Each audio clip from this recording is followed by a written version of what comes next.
Learning how to scratch is tough, and unfortunately, there aren't really any shortcuts. However, with the right amount of discipline and the correct understanding of how to practice, you can definitely expedite that learning process. So with that said, I love to show you all 4 things that I wish I knew when I first started learning how to scratch.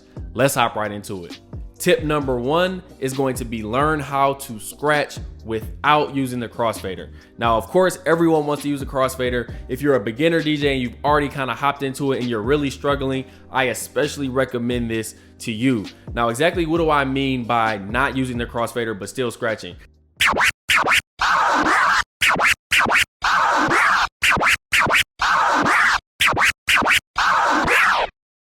Now, as you can see there, I'm essentially just doing 2 baby scratches. Then I'm letting that platter go, catching the platter, and then bringing it back slowly. Now, that's just a quick example, but now let me show you what that can possibly look like using the crossfader.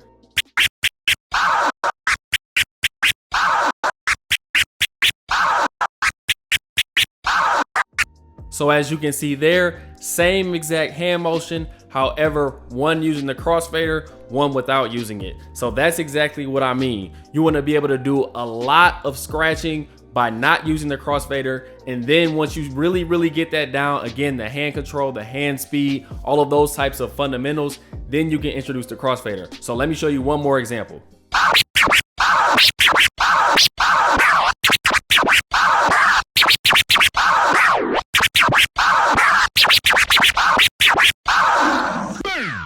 Tip number 2 is going to be practice different scratch techniques in short phrases versus always practicing particular scratch techniques by themselves. So depending on how many scratch techniques you actually know, so this would be the baby scratch, chirp scratch, transformer, stab scratch. Of course, it's going to be dependent on the level and how long you've been scratching. Try to pair those together. And the reason why I say that is because eventually when you learn how to freestyle scratch, or even if you already can freestyle scratch a little bit, you'll always understand that all of these different scratch techniques go together versus you doing 10 baby scratches at once or 10 chirp scratches at once. So let me show you a quick example of what I mean.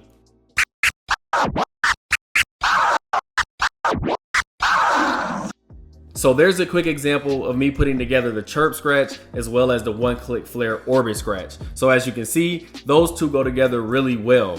Now, one thing to note, if you're not necessarily, you don't have to be advanced, but if you don't know how to do the particular scratch technique at least decently well, I wouldn't recommend this until you really know the particular scratch technique first. So once you do know the scratch technique and you have practiced that, then you want to start learning through different scratch phrases. So you can make these up on your own, or like I always say, find some different scratch patterns from professional DJs or any DJ that you can find media anywhere. Like you can go on YouTube, you can go on Instagram, find some different scratch patterns. I always recommend that you slow it down really slowly and then just try to replicate it.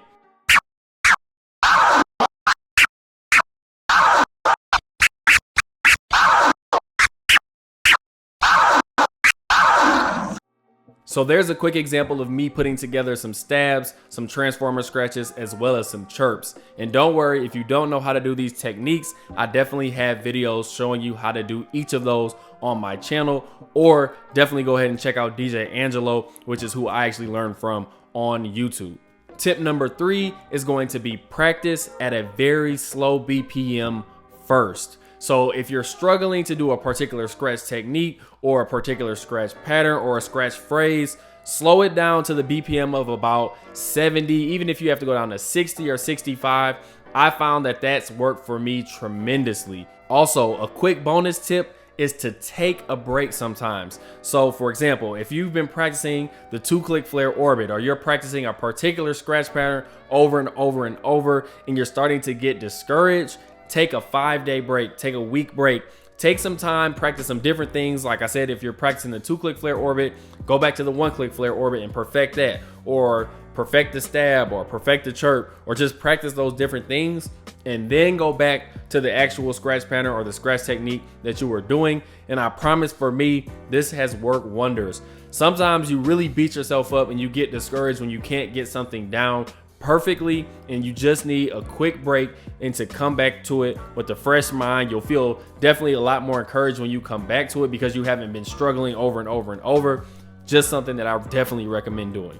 And lastly, tip number 4, be consistent. So that just goes back to at the beginning, like I said, discipline, consistency and discipline are gonna go hand in hand. To really learn how to scratch, some people of course learn it faster than others. It took me a long time, it took me a lot of discipline, and it took me really focusing on a practice schedule. So whatever that schedule looks like for you, make that schedule and try to stick to it as best as you can. Now also with consistency, someone actually made a comment on one of my videos not too long ago.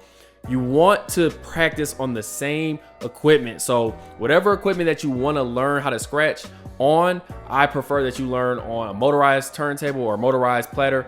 Now you don't have to, that's just my recommendation. However, once you get that particular piece of equipment, unless you're like an intermediate DJ, if you're intermediate, you can kind of jump around. If you're more on the beginner side, I recommend you get one controller because it's gonna have a particular crossfader feel. The platters or the jaw wheels are gonna feel a particular way, or the vinyl is gonna feel a particular way, and you wanna get all of your hand motions and techniques down using that one piece of equipment first. If you bounce around and try different crossfaders and different controllers, different pieces of hardware like mixers, I think it can stunt your progress a little bit because you're trying out so many different things and everything is going to feel a little bit different. If you're struggling with something in particular, don't rush to like move your hand or do something differently, because now you have to restart pretty much from scratch doing it that way. If you be consistent and practice the same way and just stay motivated, stay disciplined, I promise everything will definitely come together in due time.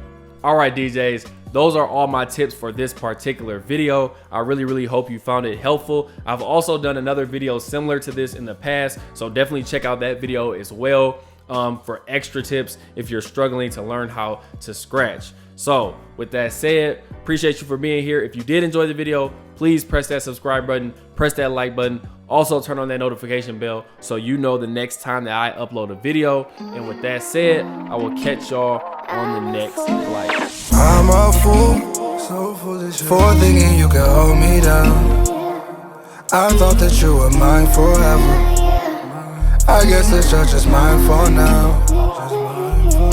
You're mine for